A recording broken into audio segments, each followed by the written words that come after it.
Bueno, el día de hoy vamos a hablar sobre un tema particular que es la hemostasia primaria.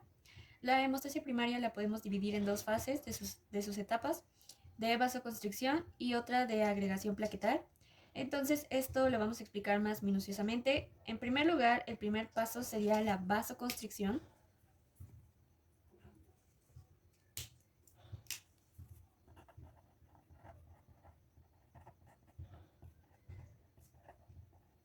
Vasoconstricción o vasoespasmo. Si tenemos aquí un vaso sanguíneo, este de color marrón sería la piel,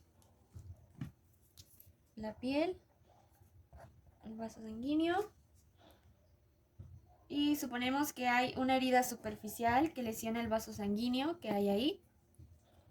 Aquí tenemos la piel, aquí estarían células de la piel. Y esto sería el vaso sanguíneo, que la pared la represento con una línea, que ya sabemos, que tiene distintas partes. La parte que está más interna, que sería el endotelio. Luego tenemos al subendotelio y tenemos a la musculatura lisa que rodea todo el vaso sanguíneo. Esta lesión se produce en primer lugar, la primera reacción que ya hemos comentado sería la de vasoconstricción. Esta vasoconstricción, ¿por qué se produce? Principalmente por un reflejo neurógeno.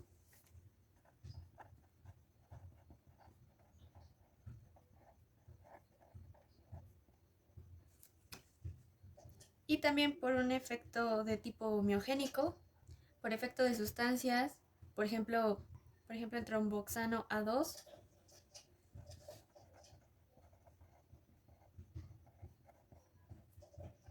y la serotonina.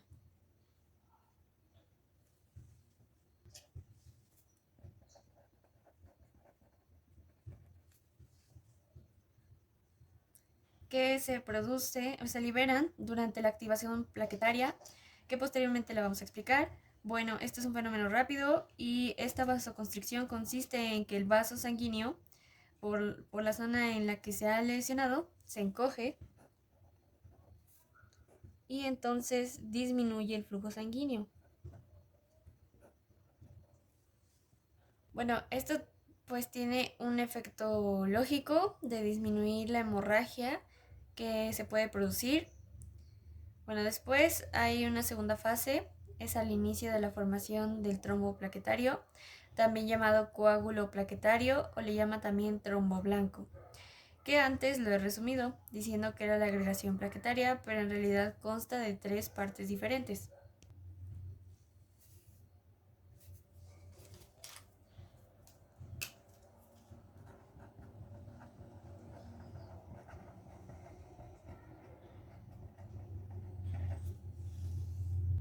Aquí lo que se produce en esta lesión, lo que ocurre es que hay una rotura del endotelio, es decir, la parte interna del vaso sanguíneo de la capa interna.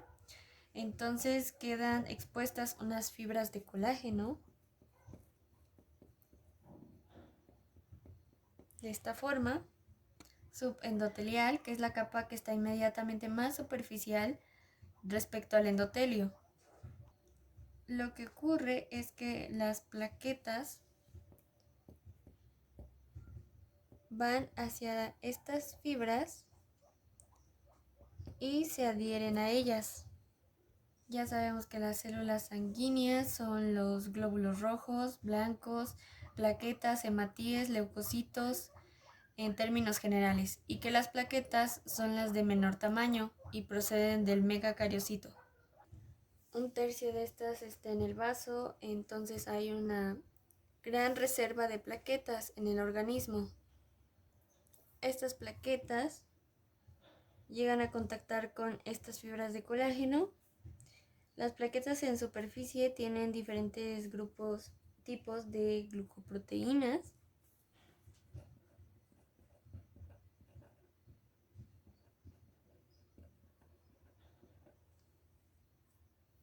De la membrana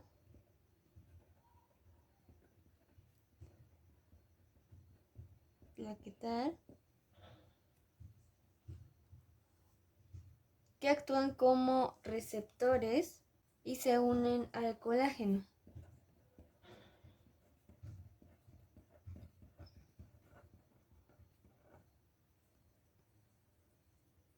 Y las plaquetas en superficie tienen pues diferentes glucoproteínas. Hay distintos tipos de glucoproteínas. Lo que es interesante saber es que en estas cifras de colágeno y actuando, digamos, como una especie de pegamento, está el factor de von Willebrand. Que vamos a poner con otro color para no confundirnos. Von, que es importante recordar en estos momentos.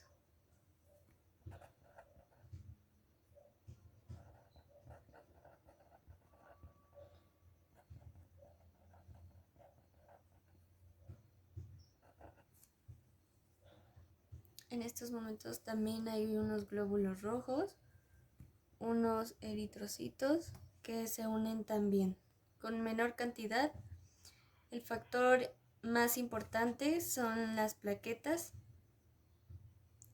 Entonces le llamamos a esta fase adhesión plaquetar.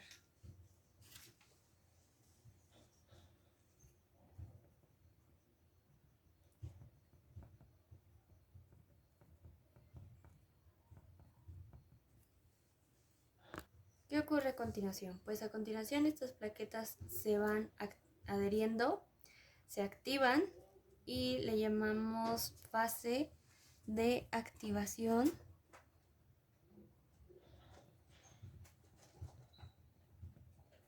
plaquetar. ¿Qué ocurre en esa fase de activación plaquetar? Lo que ocurre es que las plaquetas se activan y liberan ADP,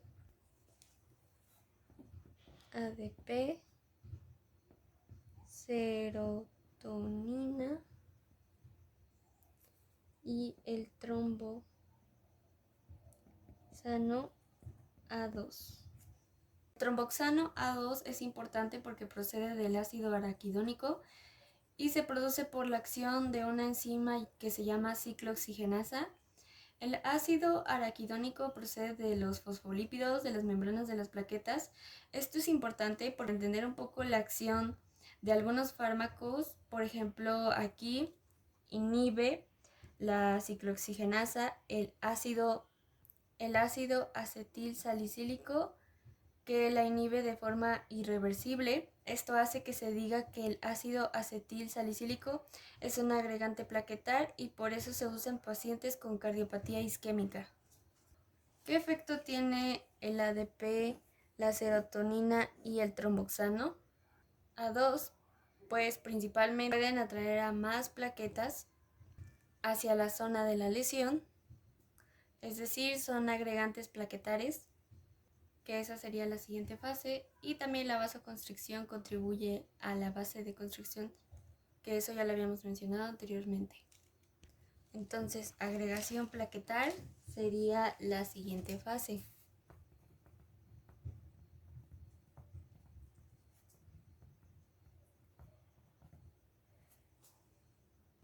Nos percatamos que muchas más plaquetas irán hacia ahí a acumularse, a hacer una especie de pelotón de plaquetas, bueno, trombo plaquetario. Una pregunta que nos podemos hacer es por qué no se forman coágulos en las zonas sanas. Es porque en las células sanas segregan el óxido nítrico, que serían las células que estarían por aquí, células endoteliales, que serían óxido nítrico, que lo representamos como NO, y algunas prostaglandinas que lo que hacen es inhibir la agregación plaquetaria. Entonces por eso queda centrado, es un sistema bien pensado para que el coágulo, el trombo plaquetario quede fijo, quede circunscrito en la zona de la lesión y no se desmande todo el proceso.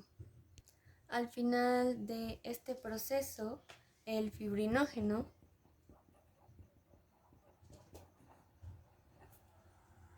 iría llegando hasta esta zona, también conectando con algunos tipos de glucoproteínas. de la superficie plaquetaria y haciendo que éstas vayan formando agregados cada vez más compactos de plaquetas. Y aquí ya habríamos acabado con esta fase de hemostasia primaria.